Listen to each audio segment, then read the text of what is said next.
John! What? Red 7! I don't know what Red 7 means. Hot route! I don't. What is hot route? Will you just go stand on the other side, please? Down! Ready, down, set, hut, hut, hut, hut! Booyah! That's what we call a sack lunch. Nom, nom, nom, nom, nom, nom.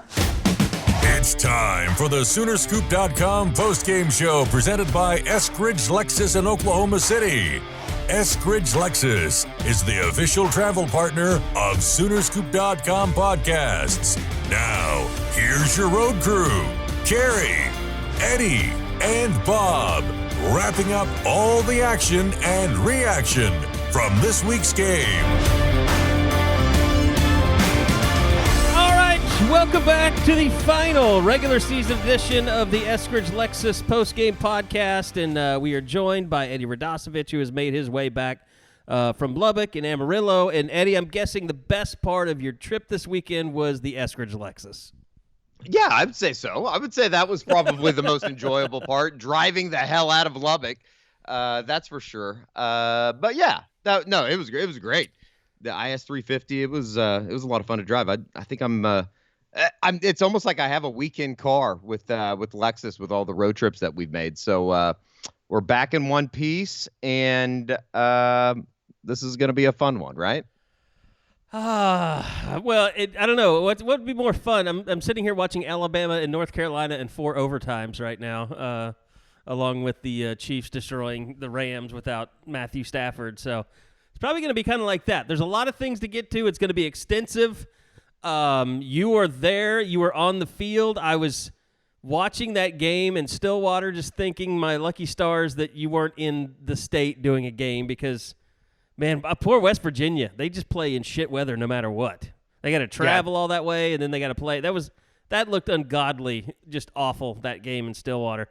But it also looked ungodly awful at the end of OU Texas Tech because I don't know why you storm the field when you're 6-6, but apparently, you said that the fans that stormed the field were not there to celebrate. They were there to sell a hate. Apparently, yeah, they were there to talk shit. There was no doubt about that. It was that was about as like I don't know if scary is the right word, but like as close to pandemonium as I've seen on the field for a field storm with Oklahoma here over the last couple years, and it was wild. Jeremiah Cordell threw a guy, and I'm pretty sure the guy ended up getting arrested because there were some people in front of the OU tunnel after the game that were getting cuffed up. So it was, I don't know, it was kind of a rowdy atmosphere, especially in the fourth quarter.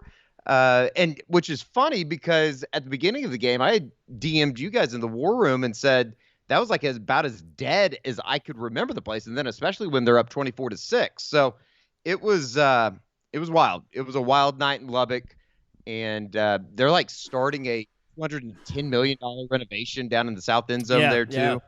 Yeah. But yeah, it was, I don't know. I mean, to say that it was enjoyable would probably be lying. It was, it is what it is. The season's kind of is what it is. Yeah. And, I think I sat this afternoon and scoured over all the interviews from after the game. And if you're a fan, that stuff probably doesn't make you feel any better. Essentially you finish the season at 6-6, still have a bowl game left. But you have a lot of uncertainty in terms of who's staying, who's going to declare, who's going to sit out the bowl game, all of that stuff. And then the transfer portal, even though it's not officially open, people are declaring for the portal already. It seems like A&M's going to be hit awfully hard. People keep asking me, who do you see from OU entering the portal? And I think they'll, here's the thing. I think there's going to be some surprises because I think there are some guys on this team that are not bought in. And, Brent Venables is teaching, patience and sticking to it and trusting in the process and believing in what they're trying to do. I think that's how you find out, the guys that aren't really bought in. All of a sudden, it's okay, well, this guy's entering the portal. And I don't know, Eddie, I think some people need to enter the portal like that. Yeah. If you're not bought in, you probably need to find a different place to play. Yeah, I would say so. And I think that they're obviously going through a little bit of a culture shift. Maybe not even a little bit. It's a lot of a culture shift. Talked to Marvin Mims about it after the game. It's going to be interesting to see what guys enter the portal, what guys decide to leave early.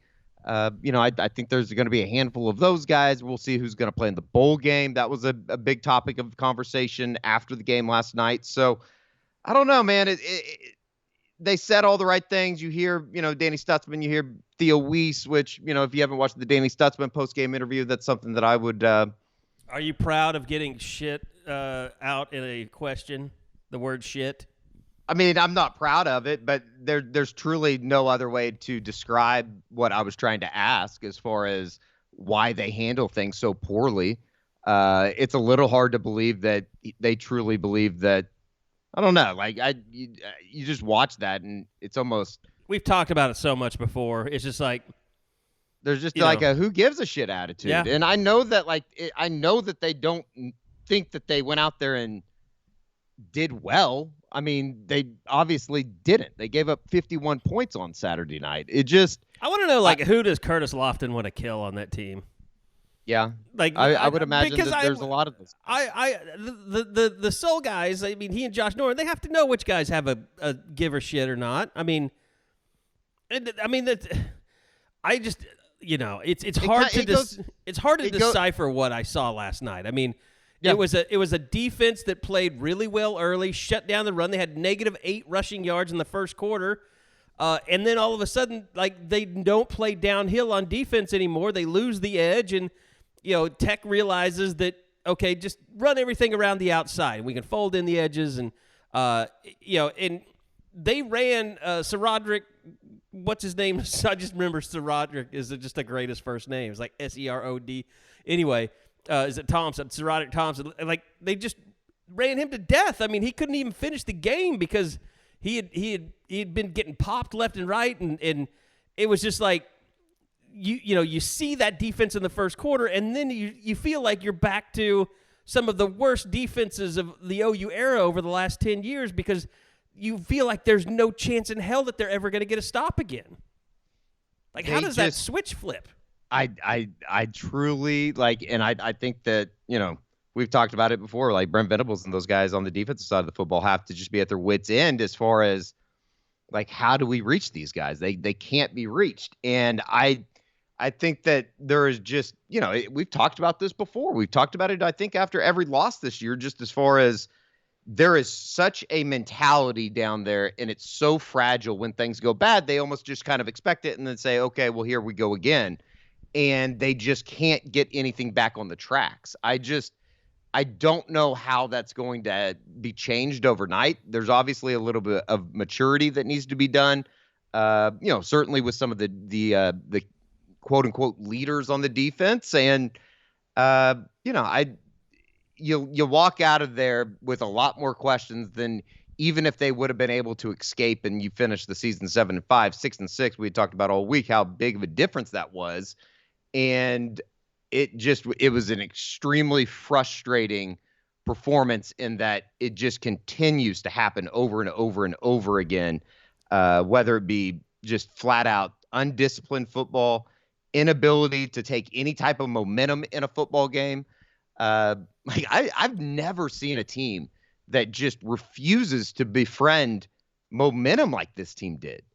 Yeah. Every time that there was a chance within a game where you could really, step on a throat and extend a lead and maybe put a game out of reach, not only did they give it right back, but they would basically piss down their legs so bad that they would actually be down by the end of the spiral. It truly is kind of incredible to watch. Yeah, it's not so much that they can't handle prosperity, it's that they can't seize momentum to me. Yeah.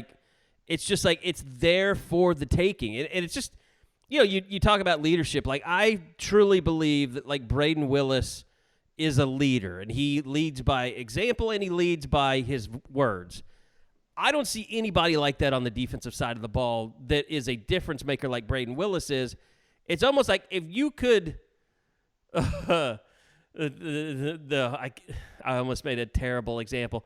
I was thinking about the movie Get Out and transplanting Justin Broyle's brain into Danny Stutzman's head. Like, if you could give Danny Stutzman Justin Broyle's attitude, like he'd probably be an All-American. But he just doesn't seem to be that type of guy. He needs to mature. I don't think that there's any doubt about that. And hell, Danny might even say that he needs to mature a little bit. By the way, that was your "Is This Racist" segment for the post game right there. That's fine. It was a movie though.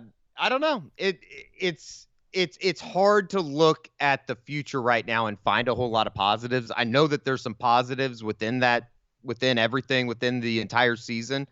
Right now, it's really hard to look up and go, yeah, I really like what they might have, coming back. Obviously, they're going to have a lot of guys coming back. Like, they're not going to lose a ton of guys off the defense. It's really rough to watch. There's how do you like the Woody Washington offsides to go from 3rd and 7 to 3rd and 2? It's incredible. And then you give up a 3rd and 9 on a screen. The Theo Weiss touchdown where Matire and Anton Harrison aren't set when they snap the ball and they score a touchdown that gets taken away. Like, how does that happen? Like, I mean, I know how it happens. You're trying to go so damn fast that you don't even give your lineman time to get set. Yeah. And then, it's just like the inattention to detail. And I think that that's like the biggest thing that I take away from year one under Brent Venables is, as much as they preach that, you would think that like those are things that at some point they would just start coming together. And it seems like it went in the opposite direction. Like all 6 of their losses 4 of the 6 for sure. You can debate the Texas and the TCU games. Those were ass whoopings. But the 4 of the 6 losses, you can go back and look at particular plays where if you just don't up, you're probably going to have a chance to win the game. And last night was like the kind of the cherry on top. It's like the fake field goal, which, at the time I love a fake field goal.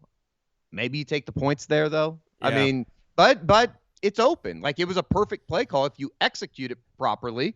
But then again, like people are like, people. I mean, and I even know, us and my friends that are texting me, and sometimes I can't remember what was in a text group and what was in the war room because everybody's texting me. But like, I know the majority of people were like, "Oh, that's a mistake kicking that field goal to go up 48-45 because they're just going to go down and score." But it would have worked out. I mean, like if the defense just would have made a stop, like it would have worked out, and it almost did. But yeah. I mean, they tied up, you go to overtime, and then you have some of the worst offensive execution we've seen all season. It just, the whole thing, like it was just, and I don't know, Carey, it just seems like everything is just, and this is like one of those things that I can handle going 6-6. I can handle watching this team go 6-6. It is what it is. It just seemed like everything was so discombobulated at times. And that's worrisome in terms of just, kind of the direction of the program, obviously. You just wonder, like, is everything behind the scenes okay, or is it as chaotic as it appears? And if it's as chaotic as it appears, well, that's really a big problem. And you start wondering if Brent Venables can do this. Well, and that's another thing. It's like, there's so much talk about, what are they going to change? Like, what's Brent going to do? Are they going to get rid of Ted Roof? Are they going to do this? Are they going to, here's my thinking on Brent and listening to the players last night. It's one of those things like these defensive players, they're used to things just going to shit. And they've seen it before. And then they've been around while other coaches come in and are like, we're going to do it our way and it's going to work. And then it doesn't work. And then it's just like there's such a culture of these guys tuning out their coaches on the defensive side of the ball. And it's almost like you mentioned it earlier. Like, when are these guys going to listen? When are they going to figure it out? When are they going to listen to the coaches? Like, That's something that they've been trained to stop doing is to not really think that what the coaches are telling them is important, especially on the defensive side of the ball. Yeah. Did you watch the Marvin Mims postgame? Yes. That we did? Mm-hmm. It's a little unfair that I was asking about it because a lot of the problems are, obviously like Marvin he had a great career game. Day, yeah. But he's obviously a leader on the football team. Yeah, and he's a guy you think that cares. I think he does care. He can talk about just kind of the overall change. He's been around the program for a long time. And, I asked him if at times it was too much change within a season, within 11 months. And, I think that he kind of agreed that there was probably a lot more change, and that's affected guys more than we probably think it does. We think, Brent was going to come in, everything was going to be like everybody's just going to be disciplined because they're working out with Schmitty all the time. And I think that, they are college kids to a certain extent, but at the same time, there's shit that happened throughout the season and Marvin, he'd be the first one to raise his hand. He'd drop a couple balls in Morgantown. It's like there was stuff that happened that just can't happen. Can't happen at a Division I program, let alone a school like Oklahoma. Well, and that's I think I was trying to make that point. I sidetracked myself, but like people keep asking about what's Brent going to do to fix this? Who's he going to get rid of? Who's going to bring? I think here's my take on it. I don't think there's going to be like big changes. Brent won't change a thing because Brent's he's trying to get these guys to realize that if they just listen to what they're telling them, they have the people in place to make this make this turnaround happen. Like, and Brent's whole thing is like, look, this isn't easy. Becoming great is not easy, and you can't just sit there and play, just replace a game piece and it's going to change everything. Like, it's a culture thing. We keep using that word, I know, but they have to change the culture in this program. They have to get more people in here that have been through the practices, learning, like these 15 practices for the bowl game.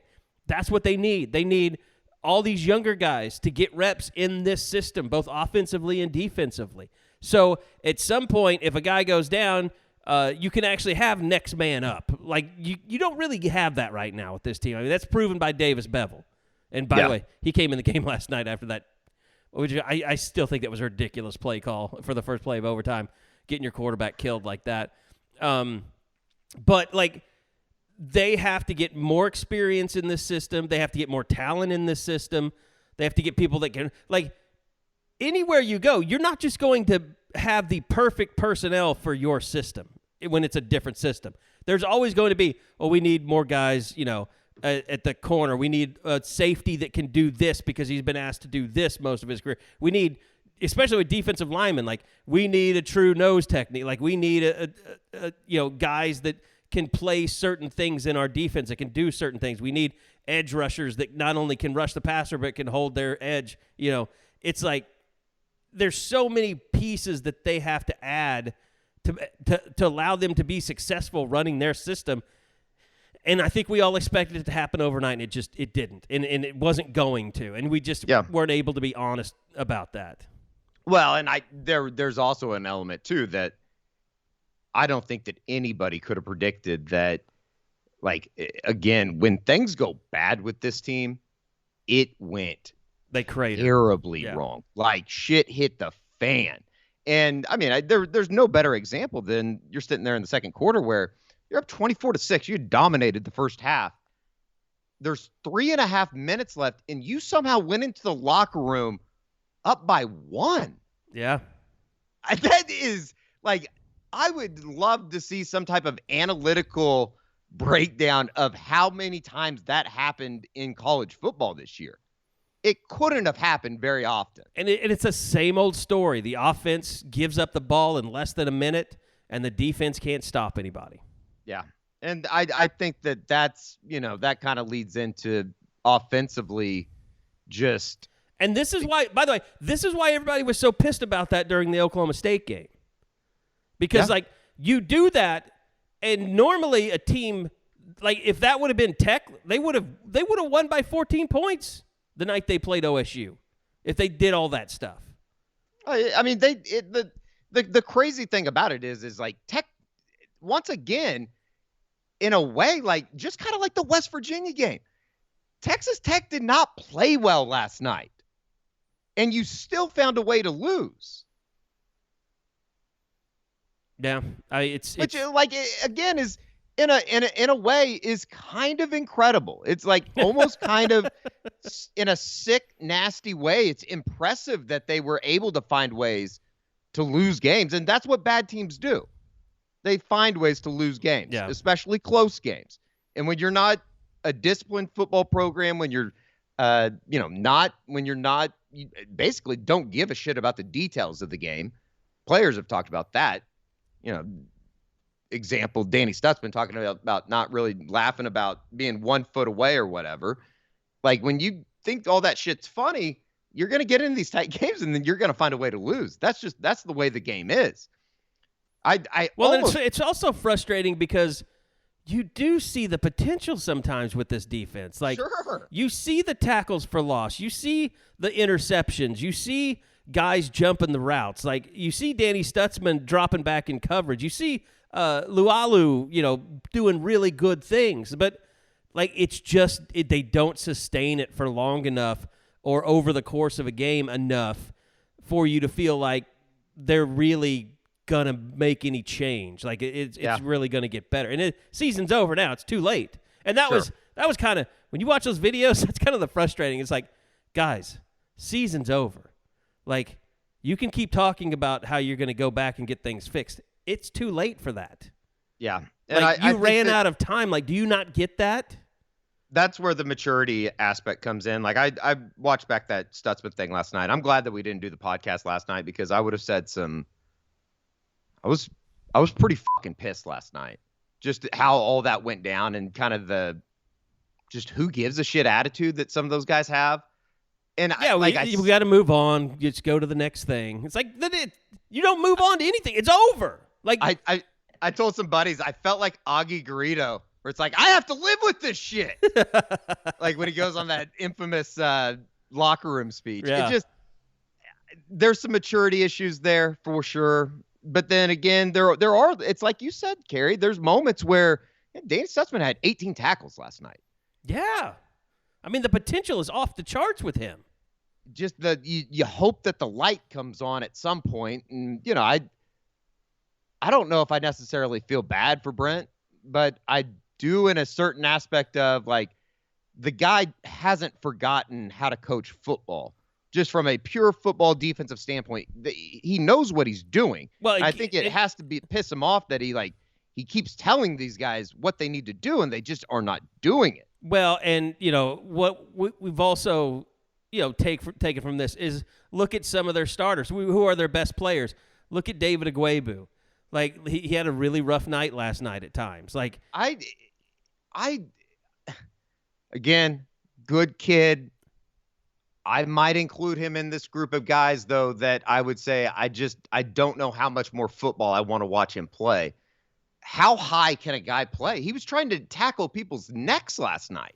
Yeah, and just the athleticism just isn't there in space with him. I mean, he's clunky. Like he is, and we've talked about his angles before. We've talked about his instincts. Like a lot of that is just not there with him. And there's somebody, after bowl practices and spring practices, there's going to be somebody better on that roster than him next year. I mean, my God, I would hope so. I would hope so. And the same thing with like Ethan Downs did some really good things last night. Yeah. But he also, could not capture the edge. Like the reason that they got going in the running game was because of their ends just getting folded in. Like, yeah. And that keeps happening. That's just who he is. Like, there are certain aspects of this defense that's really good, but the reason it fails ultimately is the Jimmies and Joes and not the X's and O's. Yeah, it was bad. I mean, it was bad all year. Like I think the crazy part about it is they do play well at times, and they get guys into 3rd and long, 4th and 7 in the fourth quarter, and they just can't get off the field. And there's obviously some scar tissue there. They got to continue to develop on the defensive side of the football. And yeah, I think that it can be done. Like CJ Colton played really well over the last 4 or 5 games. As well as anybody's played corner since Aaron Colvin. Yeah. Yeah. And you even as bad as things were last night. Sorry, Zach Sanchez. You did good too. Yeah, Zach was awesome. You're in the fourth quarter. CJ Colton finally makes a play on football. You get a turnover. 8 times out of 10, OU wins that football game. They go down, score a touchdown. Game's basically over. And they just weren't able to move the football. Like that was the worst offensive series of the night. Outside of overtime. It's like, and I hate that because after these last 2 games, well, I would say after the West Virginia game, well, even the OSU game, like, Jason Freeman came after me, Gavin's dad, because, I said that it was offensive malpractice, just not running the clock out. And last night, I just felt like that was the weirdest first play in overtime to call is a play to your quarterback where he just gets almost knocked out of the game. Like, it's just like, it made no sense to me. And, a buddy of mine, you can guess who it is, he's like, well, it was a 12-yard gain. I was like, I'm sorry, that's not worth it. Like, find other plays. Find other plays. Like, you're telling me, because every other play that was run sucked. Like, and this is my biggest problem with Jeff Lebby in the run game. Stop handing the ball off to people who are standing still. Like, run downhill. You have a physical offensive line. Yes, they get a lot of penalties, and Chris Murray whiffed on a block that ended up costing them dearly.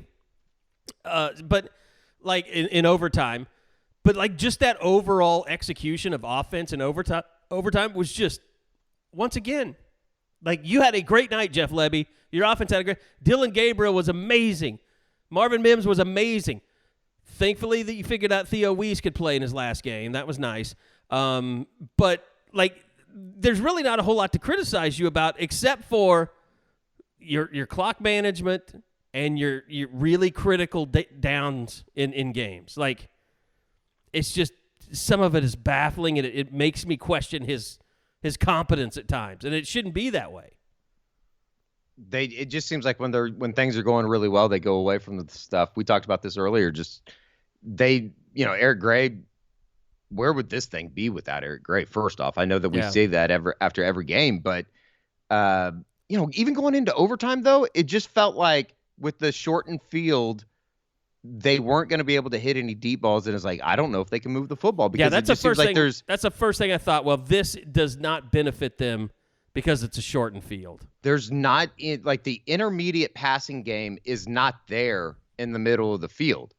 Maybe it's just because they don't have somebody that can go over to the middle and get the football. I think that's more of a Dylan Gabriel thing, just his height. Well, yeah, that very well could be, one of the issues there. Congle's even bigger than Rame, isn't he? Taller? And he's taller. And then you have other big guys. And he can't see the field. You put Guyton in the game. He's massive. Like, I don't think he can see the middle of the field very well. I'd buy that. Because people kept last night on the mentions, ripping on Lebby for not calling anything over the middle. I think that's more on the quarterback than it is Lebby. Because if something, it's not like they don't run routes over the middle of the field on almost every play. They do. Yeah. And one of the best play calls of the night was they slipped Javonte Barnes out into it wasn't in the middle of the field, but it was down the middle of the field. Right. And he hit him he hit him right in the shoulder the pad. I don't know what else he's supposed to do. You got to catch that. No. Absolutely. That was a big, stiff man that could not turn his body to catch the football, is what that was. Yeah, it was. And even with all that said, they scored 48 points. Like, they scored enough points to win the football game. It seemed like every time that they had an opportunity this year, they just never got going. It never got going in the right direction. And whether it be, pre-snap penalties in the K-State game or turnovers in the Baylor game. It just, every opportunity that they had, they just found a way to royally mess it up. And, I think that that's why you go into the offseason, and it's going to be really interesting to see what, Jackson Arnold brings to Norman when he gets there. I don't know. Dylan Gabriel was like, I would say very non-committal about his future after the game, which, he's always in a pissy mood after the game. It is what it is. He's even just blown off post game after a loss. Yeah, before. He's done that before. I don't know. I guess in a way I'd go like, where would he go? Where do you think you're gonna go? I mean, do you think you're going to the NFL? Really? I mean, good luck. You are the quarterback at Oklahoma. If this didn't work out for you, that's on you. That's not on Oklahoma or Jeff Lebby or system or anything like that. Yeah. You just threw for 444 yards and 6 touchdowns. Unless the NFL tells you you're a first-round draft pick, you're coming back to Oklahoma. Yeah, and unless Jeff Lebby said we're going to go with Jackson Arnold next year, which I don't think he would ever say. You wouldn't think so. And by the way, if he's putting in a grade, I can give that to him. He doesn't even need to send that in. Like we can get that done rather quickly. Late round, yeah. If that. Yeah. I mean, it was crazy. They threw for more yards than Tech last night. They rushed for more yards. They won the turnover battle. Yeah, they won the turnover battle, obviously. Had fewer penalties and lost the game. I mean, if that's not a kind of a telltale sign of what the season's been like, I don't know what is. Yeah. It's maddening for fans, and I understand it. And the crazy thing too is it just feels like, we were talking about how discombobulated things are on the sidelines.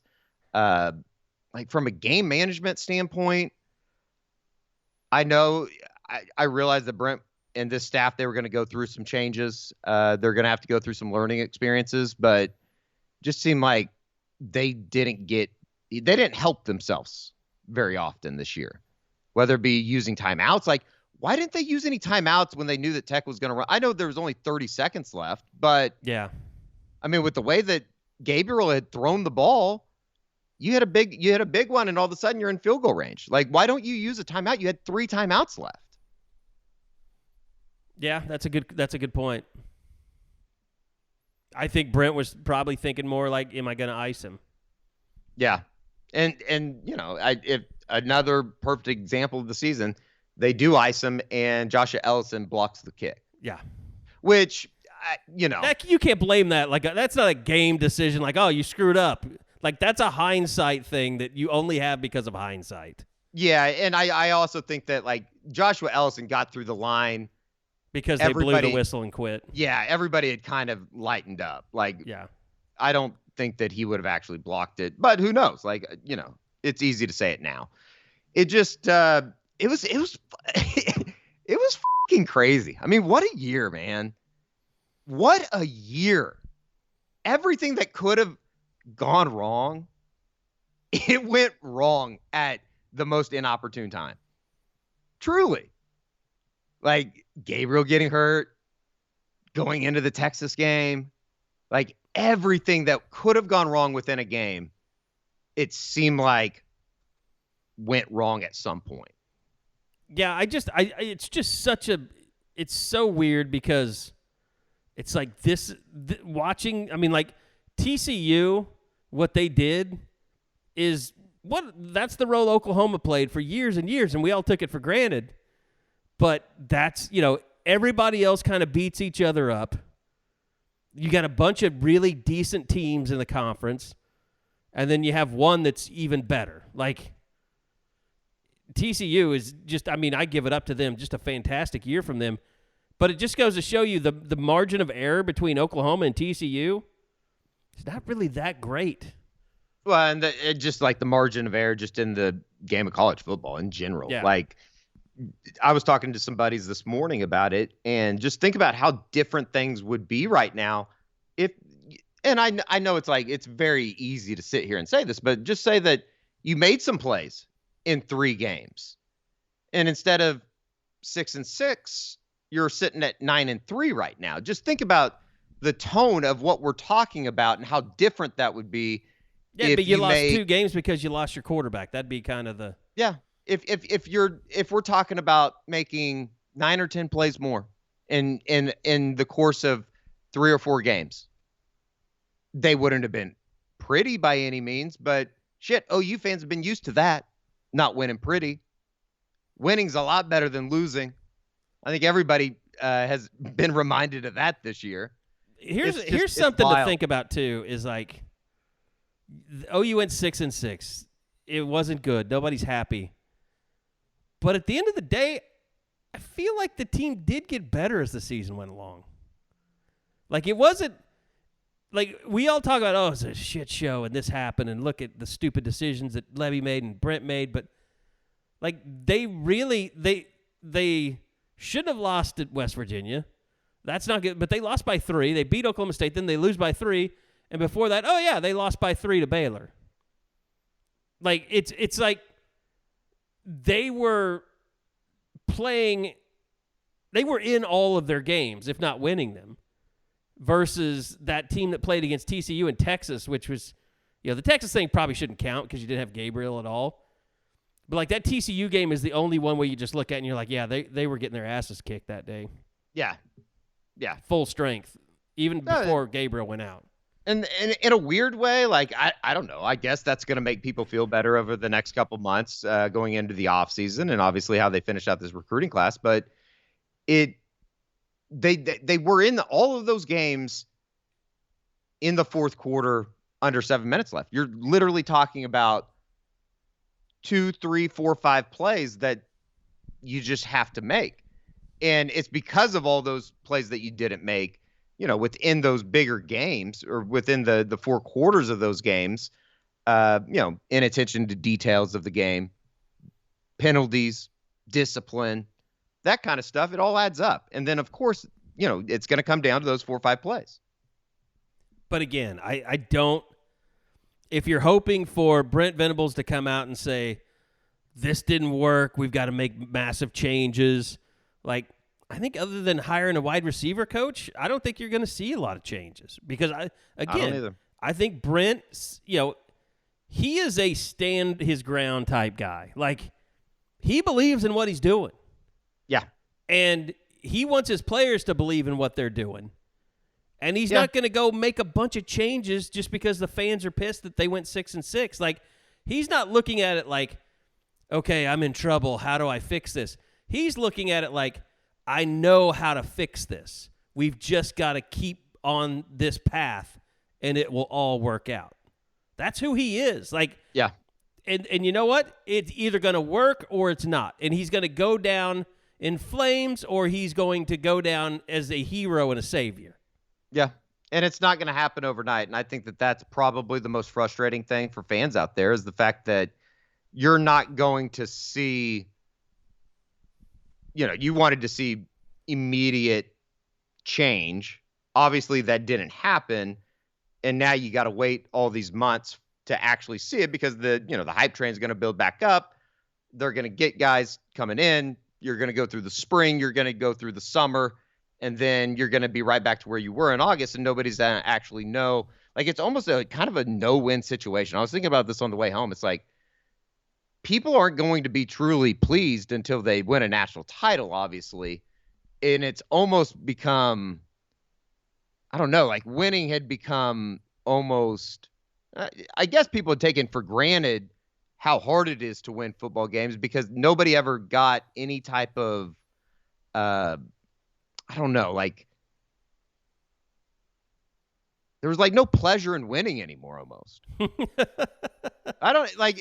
It's not. You're not. You know that you're not competing on the level that you want to compete on. Like, no matter what, after the TCU and Texas games happened, like it was never going to be better. It was just okay. Give us some hope that next year you're going to get this stuff figured out, and you're going to start beating some people, and you're going to start looking like the Oklahoma that we're used to seeing. Yeah. And it never got to that point.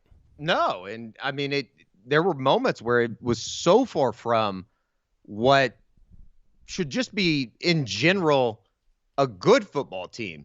Like, it seemed like they just went in the opposite direction at times, and it got so bad it became unwatchable.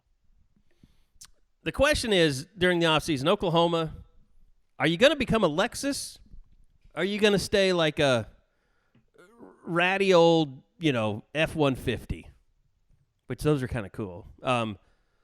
But you want to be a Lexus, and you want to go to EskridgeLexus.com and check out their inventory, because I talked to Ed this week. He said inventory levels are starting to climb again. So go check them out, EskridgeLexus.com. Go check out the inventories that are starting to fill up. They're going to have cars again. Even the cars that they've got, they haven't been gouging people. They haven't been charging over MSRP. They haven't had any crazy dock fees. I watched some YouTube video. I don't know how I got roped into it. I was just going down a rabbit hole of some guy trying to buy a Civic R, and it was like $76,000 or something for a Civic. It was crazy. Like, people are getting gouged left and right. Well, Eskridge is not doing that to you. So you could probably get a Lexus for cheaper than some other cars that aren't luxury vehicles. So go check them out, EskridgeLexus.com. Whether it's the IS that Eddie drove this weekend and that I drive every day, it's a fantastic little sports sedan, or the ES if you need something a little bit bigger, or the LS, which is the Mac Daddy. Like, you got to be like you got to have that, BDE to drive that car. I mean, you know what I'm talking about, Eddie. So go check them out, EskridgeLexus.com. Eddie has been taking care. We're proud of them. Proud to have them as our official travel sponsor, and another season in the books. We'll see what happens in the bowl game if OU ends up somewhere down in the Dallas area. Maybe we'll have one last go with the Eskridge Lexus. So check them out, EskridgeLexus.com. All right, well, we got a call coming in from one Josh McQuistion. Ooh. He missed the call. I was going. Wait, I think we may. I'm here. Oh my There God, he we is. have him. He has showed up. Yeah. After about 12 hours of traveling, I am now back at my house finally. You're ready to So just that hide is from your exciting family news. now, aren't you? What's that? Well, You're ready to just hide from your family now, or is it just straight to the bourbon? I think everybody, like, once we get back, everyone kind of hides from each other. The girls are having dinner. They're watching their iPads. Tiffany could not have less interest in me. She's on the couch just hanging out. Like, I came in here, closed the door, and literally no one cared. Very nice. So Eddie and I, we're 40 minutes in, I hate to tell you. We might as well just... I knew I was... We have said everything I think there is to say about our impressions of the season and the game. But just overall, you're Real high on the product right now, Josh. We're real high on it. Just what are your thoughts? Just as we sit here now into the regular season, 6-6. I've already kind of laid down what I think for fans to expect in terms of Brent Venables and changes and all that stuff. But we'll gladly welcome your take on everything. Yeah, guys, it's what I was thinking about on the flight home tonight was basically like what I'm hanging on to feels so damn flimsy. Like what I'm like when I try to convince myself that like this can all be fine, this can all not be a big deal.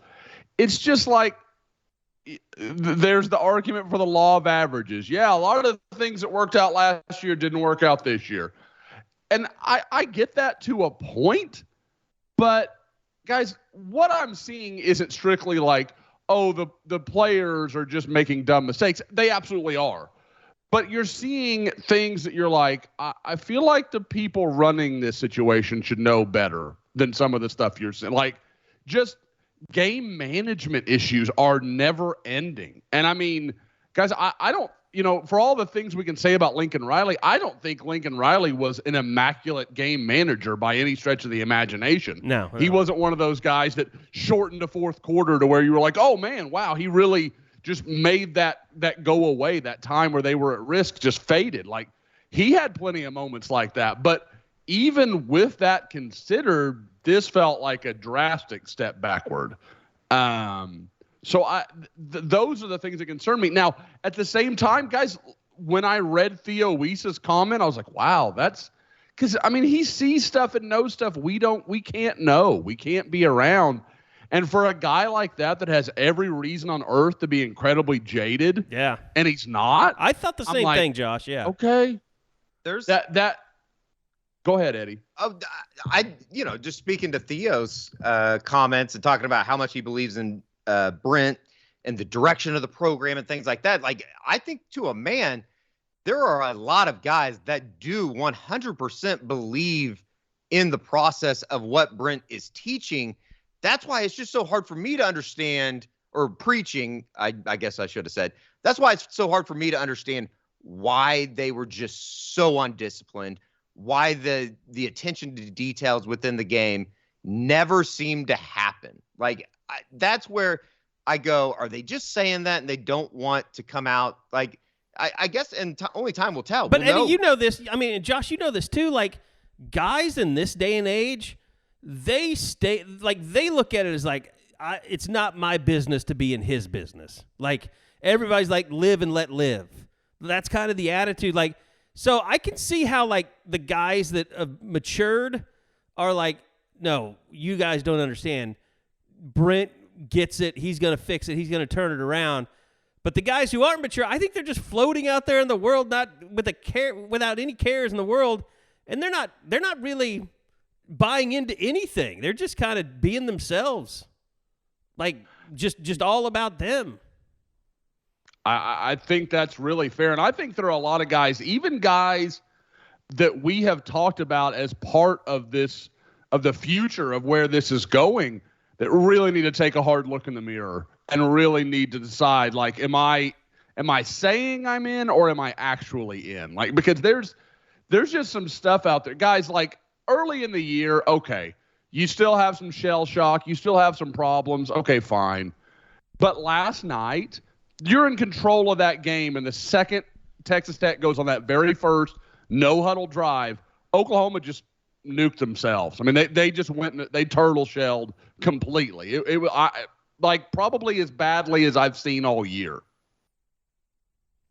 Yeah, Josh, this team, when things went bad, it went so bad, and it went downhill so quickly. Like, the end of the first half is just a perfect example of really everything that we watched over 12 games this year, going from up 24-6 with 3.5 minutes left or 4 minutes left to literally being up by 1 at halftime. Yeah, like, I mean, the inability for this team that they cratered at times. You hear it, and I know it's kind of a cliche in coaching, but I do think if used properly, that middle eight can absolutely be a turning point in the game. And I don't think there's any question that Texas Tech sees that, and Oklahoma just fell apart. I mean, they were, guys, at 24-6, I'm thinking, and we were talking about it. You guys may have mentioned this. Like, I kind of thought OU might win by 30. Like, they felt totally in control of that game. And it didn't even feel like the offense was clicking at a really high level at that point in time. But you're like, the defense is just getting them off the field, no problem.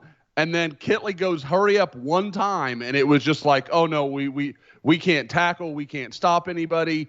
And I will say, I think there is some case to be made for playing 100 friggin' snaps, going from West Virginia playing that brutal onslaught, then playing 100 snaps against Oklahoma State, and then turning around and doing it again. But at the same time, they should have been rested because they were getting off the field. So I again, it felt more mental than physical, but I can hear that, yeah, okay, we're a little beat up and still a little tired from last week. I understand that, but I mean, that's football, man. That's just the way that's going to go sometimes. You know, something, as you guys were talking, I kind of was thinking about this in terms of the failures and what hasn't worked, and what you're talking about, Josh. Just to me, you talk about in-game decision making and things like that, and how it's definitely something that looks bad at times.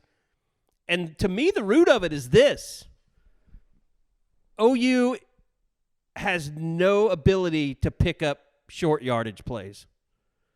Going forward on fourth down, like the one thing that I think Brent has done right that you guys might not agree with me on is just like kicking that field goal to go up 48-45. He did it because Jeff Lebby and the offense have given him no confidence that they can pick up a fourth down when they need to.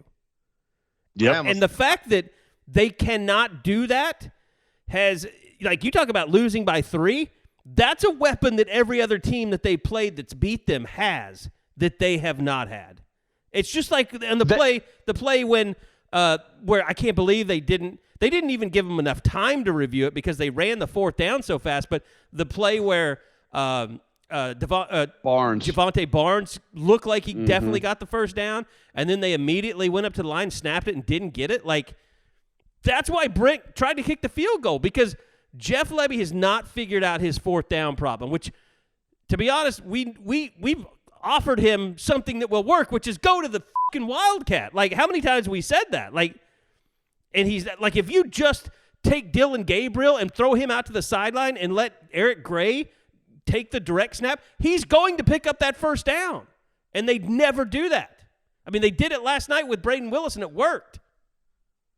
Don't you think, though, that Brent 9.5 times out of 10 is always going to just fall back on the defense, though, and think, I'm going to kick this, we're going to get a stop? Not if his offense has shown that they can pick up a fourth and short on a more consistent basis. I just don't know if he looks more comfortable faking a field goal than he does running a play on fourth and short. Yeah. And he's justified. Yeah, I agree. I don't know that he's wrong. And guys, like, when we talk about this hurry up and like how there have been so many times this year where they're hurrying up and there's no good reason for it. Like, don't get me wrong, I understand that's your offense, that's what you're going to do, but you have to have some situational awareness of the Javonte Barnes thing is the perfect microcosm of this. Like, we need to give these referees a chance to take a look at this. And what are we achieving out of hurrying up anyways? There's no point this year when you're like, well, you caught them off guard on 4th and 1. Yeah, that never seems to happen. What happens is it hurts them because guys miss a block or they don't get set, like the Theo Wease touchdown. That was a hurry-up play where 2 guys couldn't get set because they were going so damn fast. Isn't there like a part, though, where like Brent just had, like, he's the head coach. Tell him to slow down. Yep. It's the a serious hands-off stuff has got to stop because he's got to manage the game. It's a serious. He's not stupid. Yeah, it's a serious discussion that they have to have during the offseason. Yeah. Yep. And guys, is there any world where Lebby's going to object? He knows the deal. Like how we're running clock and how we're operating in the fourth quarter. That's Brent's call every day of the week. This is right now. Jeff Lebby's reputation is taking a dump because of this. Because he does not have a defense that can make up for him going hurry up and going 3 and out. It's also crazy that they have Matt Wells over there on the sidelines, and like he wouldn't even say something. Or maybe he did. I would love to know those conversations and why it continued to happen. Every person knows that they were running themselves basically out of games. I think Brent has to. I think Brent has to ask himself during the offseason this question too: am I accessible to the point where people can come to me because they don't see something right? Not just self-scouting, but yeah. Does like Matt people are Wells scared to say something? Yeah. Does Matt Wells feel like if he goes in and says something to Brent that his internal system is going to discourage that? And I'm talking about the people that are around him, the administrative arms. Guys, I still think it can all be good. I really do. Like I haven't lost. Like Brent is too smart of a guy and has been around too many successful people. And Brent's kind of, like I said, there's a part of me that feels like Brent just doesn't know how to fail. Like he'll find a way to make it work. Like there's a part of me that genuinely believes that. At the same time, he's got to ask himself some hard questions, because there are things that aren't about talent and they aren't about, guys learning the system and experience. Like there are things you're doing, coaching decisions that are being made, whether it's you or someone else, that make it harder to win this game. Like you can't control a lot of the things in the game. You can control the things that, okay, we're up late in the fourth. Let's eat clock. Okay, we're not up late. Let's make good decisions. Let's manage the clock. Let's do some things to get our to help our defense in all the ways we can. And I don't know. Like it feels like sometimes there's this stubborn idea of, well, this is the way it's supposed to be, so it's the only way it can be. Man, are you trying to win games? Like that's the whole idea here. And that's where I get lost a little bit sometimes, in that it has to be perfect rather than what's good enough to do the job right this minute. Yeah, and there's a little part of me that feels like Jeff Lebby has never been an offensive coordinator at a blue blood. Like a place where you have better offensive linemen, better running backs, better tight ends, better quarterbacks. Like, to me, at times with all the misdirection and the motion and stuff, it's like I feel like he's still running an offense at a place where they have less talent and they're trying to make up for it. Where sometimes it's better just to say, my guys are better than yours. Let's go. Let's go get our yards. And it feels to me at times like he's running his favorite plays rather than like, okay, let's set this up, and then by the third quarter, we'll have shown them enough that this is going to free up Jalil when we run this little counter off of what we like. I don't feel like there's a plan for what's to come rather than like, oh, I like this play in this situation. And don't get me wrong, if there's plenty of room for that too. Like, like I really love the swing pass on 3rd and 6, because especially if I know I'm going to go for it if I get inside of 2 yards. Like, I get that. Like, there sometimes you got to go with what you like. But at the same time, there has to be some forethought in this is the direction I want this game to go. And as we move forward, I think I've got a big play set up here for Marvin Mims or Jalil Farouk or whoever it may be. Yeah, I mean, it's, we're micromanaging a little bit. Sure, 100%. But it's just, it's one of those things. Like, it's just, we can see certain things that aren't working. We're not getting paid to coach. I certainly would not take that money. Because yes.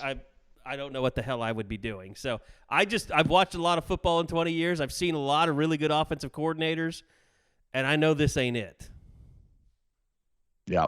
That's about that's the best way I can explain it.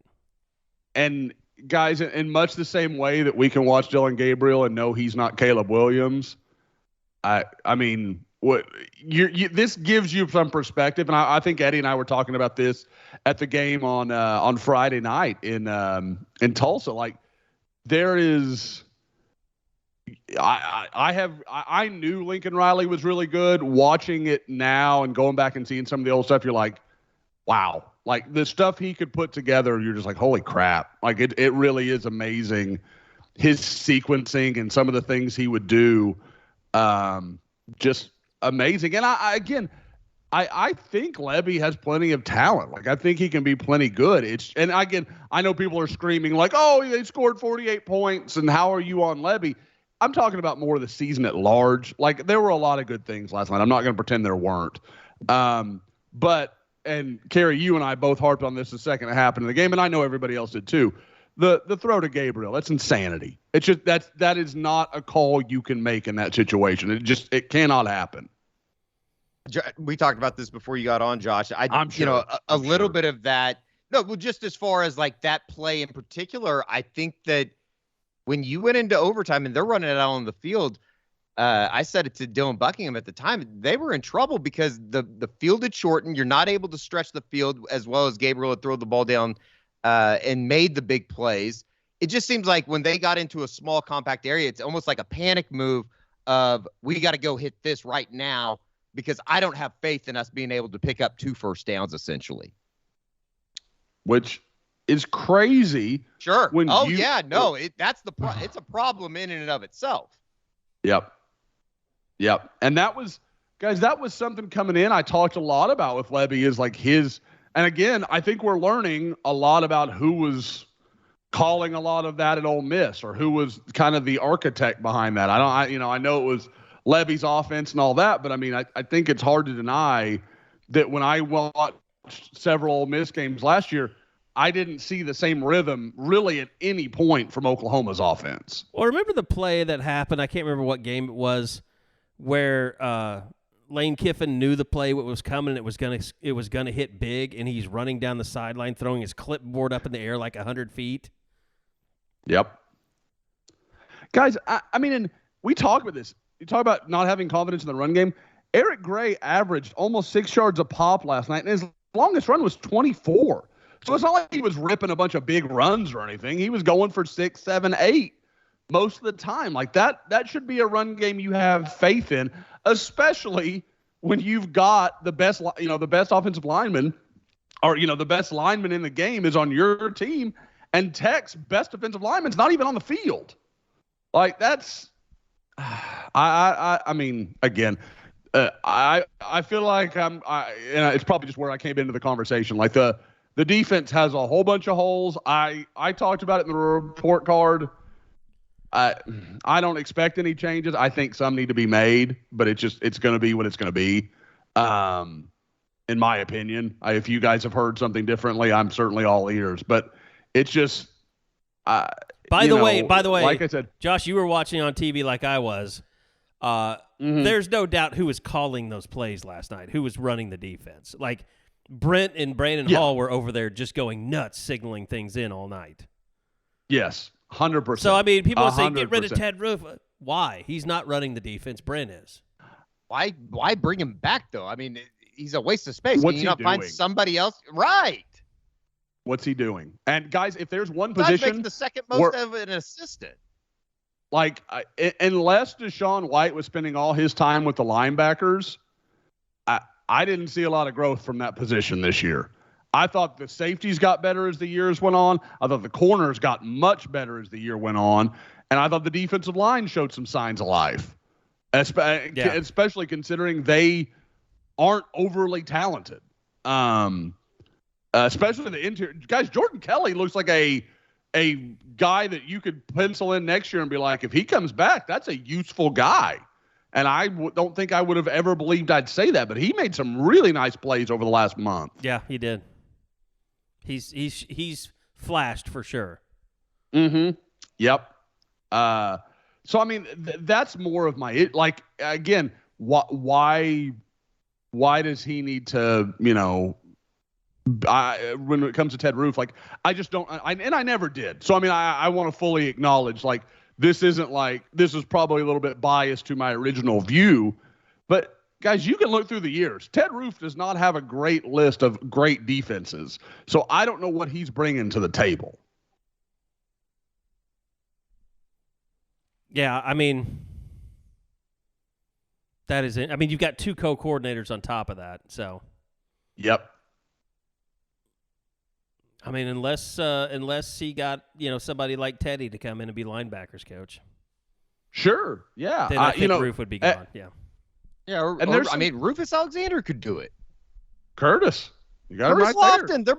They're there. I don't think Curtis wants there. that job. To be honest, unless he's changed his mind since the season started. I think he's doing pretty well in the investment world. Like he's kind of doing the soul thing because it allows him to spend time with family. I think he knows being an assistant is your life is not your own anymore. 100%. And I totally get that. Like, I don't think it has to be somebody from the OU tree. Like, go get a good young guy, good promising guy. I know the guy that I've brought up over and over again. This kid named Robinson. He's been at Florida. He's been at Auburn. He's shown ability as a recruiter. I mean, the last 2 staffs he was on got fired, and I get that people are going to be like, oh, that's not great. But he's recruited in the Southeast. He's a young guy. He's got a lot of connections down there, and he's a young guy that Brent can teach.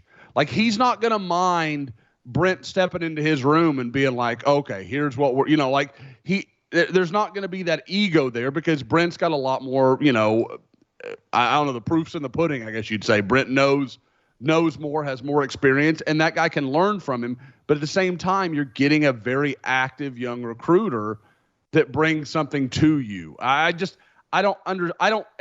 If Ted Roof has nothing to do with game day play calling and just general design, I don't understand what he's doing. Like, I don't understand the purpose.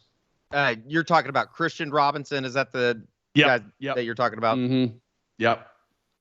So, what are they going to do? Wide receiver? Yeah, I mean, they're going to have to get a wide receiver coach. I mean, yep. That to me, I didn't mean to say that nothing would change, but I definitely think that will. I think LaDainian Washington in time is probably going to be a pretty damn good coach. I think it's a little early for him to be OU's wide receivers coach. Yeah, and obviously that was a thing that he was never expecting to when he signed up. Yeah, 100%. It's like he got thrown into a really bad. I mean, it's one thing to take a job; it's another thing to take a job in that circumstance. I mean, that was a brutal way to start your career. And that's another thing. It seems like a young guy that's probably holding on a little tight to make a good first impression because, as much as they got production out of, Jalil Farouk got better and Drake had a nice year and obviously Marvin, but like you've got guys like LV Bunky Shelton that should have been playing, Jaden Gibson should have been playing. Like he didn't because of the situation he was in. I think it kind of screwed the development of the younger guys. It's like I said, it is, and it's guys, the stuff that and I hate to kind of pivot, but stuff I'm already hearing in the portal, this is going to be wild. Like, I mean, good players from good programs could be out there, like, and names. Everyone that OU barely missed out on will be in Norman, is what I'm hearing you're saying. I mean, the one I literally just heard from someone, a former coach of the player involved, that it's like there's smoke there, and it's a guy that it's hard for me to think of a guy that could fit OU's needs going forward much better than this guy. Like, I hate to tease it like this, but it's crazy. I mean, it would be ideal for what OU needs if they could find a way to make it work. Now, I don't know if he'll go in, but it's definitely being considered, and it shocks me. The thing about it is nowadays, and you could look at Tennessee, you could look at USC in a certain extent. The way that you handle the portal, you can change, kind of the fortune of a season within the next couple weeks. Like, I hate to be dramatic about it. I don't think it's dramatic at all. Like, there's going to be guys that enter the portal on December 5th or 6th or whenever it opens here in a week that if you go get them, you can kind of change the trajectory of what 2023 could be almost overnight. Yeah, the thing about it is like who's got the best portal building reputation that's out there right now? It's USC. Like A&M is like at the bottom of the charts for development of, like NIL. Like, it's almost like A&M has so many people that look like they're going to be leaving. It's like it almost makes you feel like, okay, just promising kids money isn't going to be enough anymore. Like, they're going to want to know, like, okay, who transferred to your school out of the portal and actually played a key role and became a bigger name? There's not a whole lot of schools that can claim that right now. No. And that's kind of like just the ultimate gut punch on top of everything. When you look up yesterday and OU finishes 6-6, you got Caleb Williams going to win the Heisman Trophy. Lincoln obviously made the right decision for himself. They're 11-1, probably go to a college football playoff. Shane Beamer's knocking off Clemson with Spencer Rattler. What else could go wrong in the Oklahoma football world right now? It's insane. I don't know. I can't imagine that any quarterbacks are going to want to transfer to Clemson right now. Oof. That I mean, is. Is that you talk is about that, a is staff that, that needs an overhaul? That's Oh. a staff that needs an overhaul. is that on DJ or is that on their offensive staff? What's happened at Clemson? Guys, I was listening to, I think it was the Cover 3. It was the Cover 3 podcast with Bud Elliott and those guys. And Bud Elliott was breaking down their offensive staff. Like half those guys have never coached anywhere other than Clemson except for high school.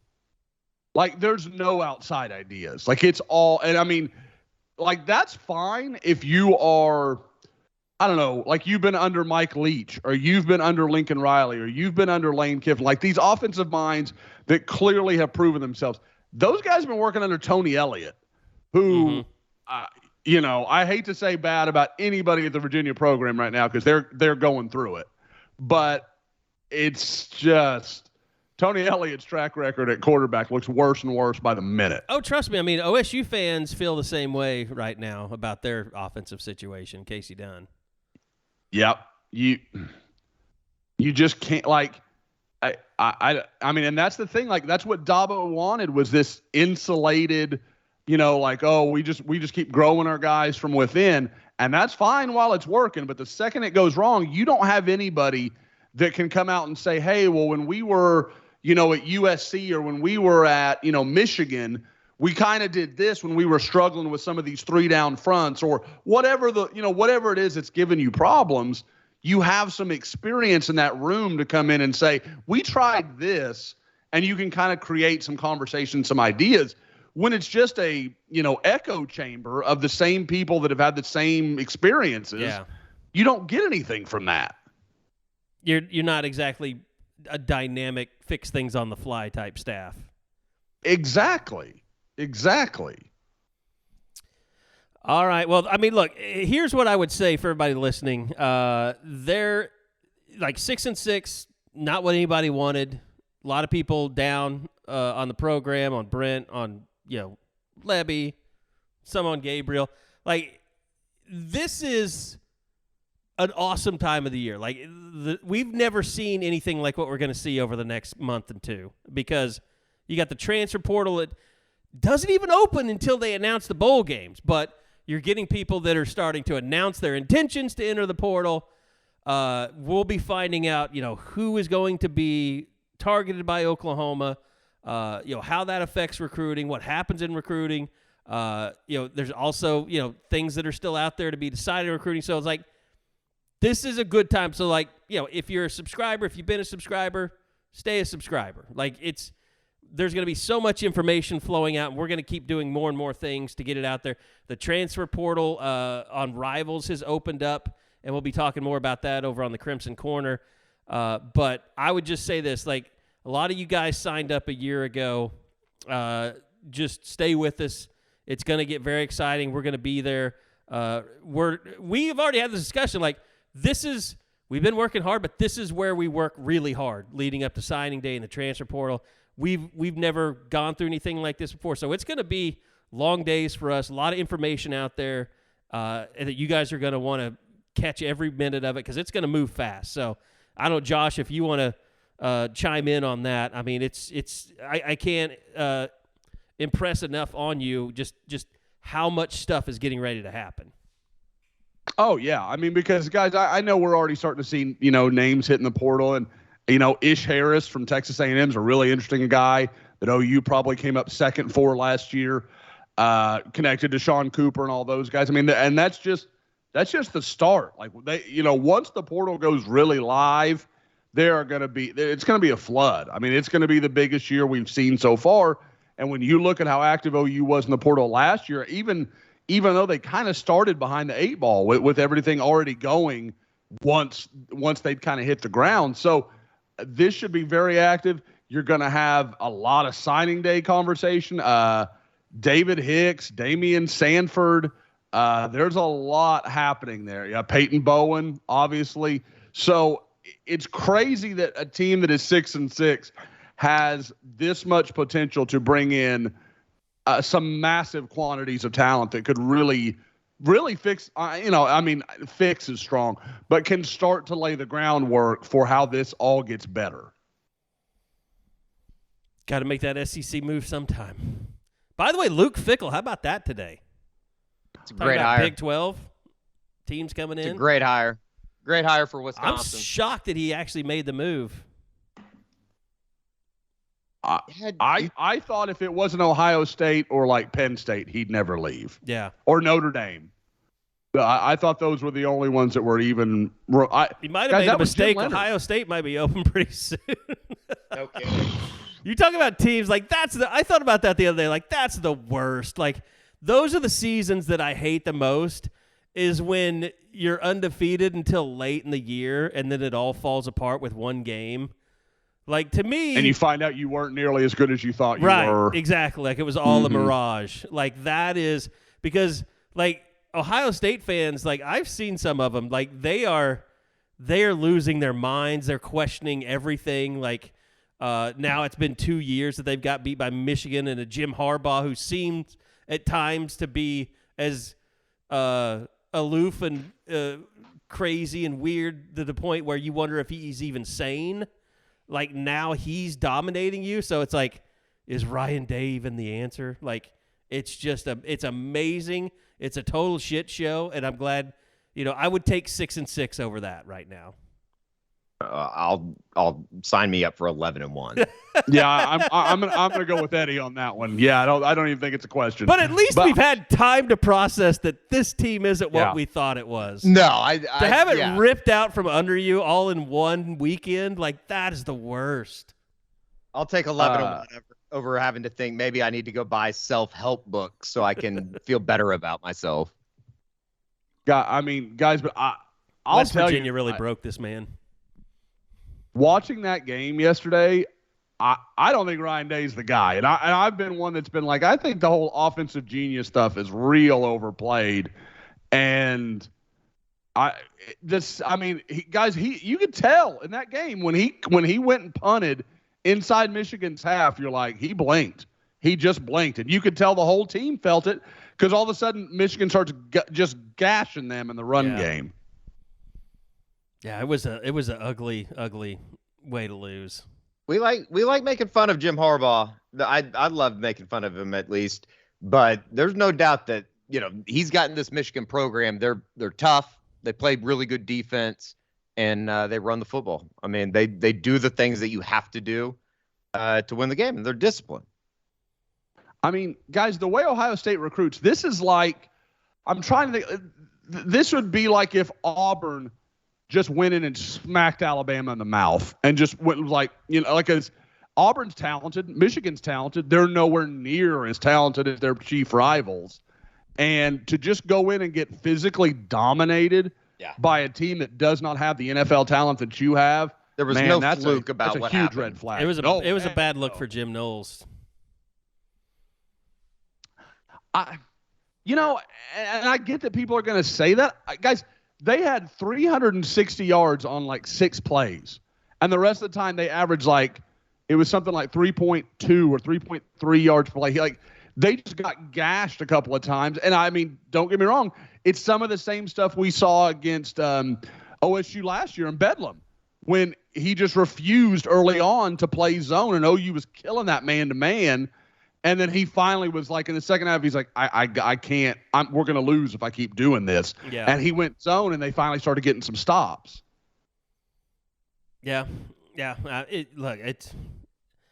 It's crazy. I mean, TCU. It's going to be really interesting to see that matchup with K-State, but yeah, it should be really good. I think all of the championship game weekend stuff is going to be really good. I'm obviously going to have some interest in what happens in the Pac-12, and Big Ten's going to be an ass whooping, but should be fun. Yep.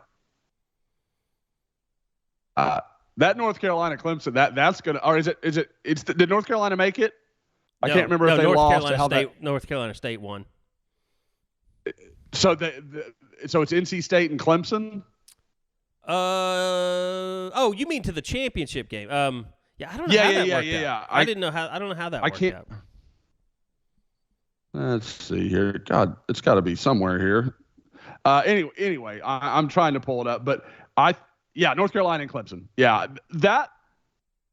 I'm telling you, if North Carolina went out and won by 14, it wouldn't shock me at all. Like Clemson feels like it's been on the brink for a while, and to lose like that, I don't know. Yeah, I mean, and what DJ threw for like 28% in that game, completion percentage or something crazy. Oh my God. Yeah, it was awful. That's bad. So, all right. Well, Josh, man, I appreciate you jumping on with us, and we'll be back again for the unofficial 40 later on this week. But hope everybody had a great holiday, a great Thanksgiving, and we'll continue to talk about it. But yeah, definitely, if you're not signed up for the website, it's a great time. We've got a promo going from Rivals, $22 for an entire year for people that have never been subscribers before. So, hate to say it, if you jumped on that program last year at this time, not eligible. So, but hey, you got a great deal last year. You know what we're all about. So, sign up again. Let that credit card just pop on through. So, there you go. Sooner Scoop store as well. I've noticed sales are starting to pick up. We really appreciate that. As I know a lot of people trying to get some Christmas gifts, and we're going to get better about sending stuff out on a daily basis now that we're getting closer to the holidays. So we'll make sure we get you your stuff there by Christmas as you order it right now as well. So, guys, thanks a lot. Appreciate it. Thanks to Eskridge Lexus, the final regular season game. We'll see what happens with OU and bowl games. But they are eligible. There will be another game. They still can finish Liberty or Texas, probably above 500. One last chance to do that. So stay tuned. We'll keep you up to date on everything going on with the portal, recruiting, bowl games, prep, all that stuff. And we'll see you next time on the Eskridge Lexus postgame podcast.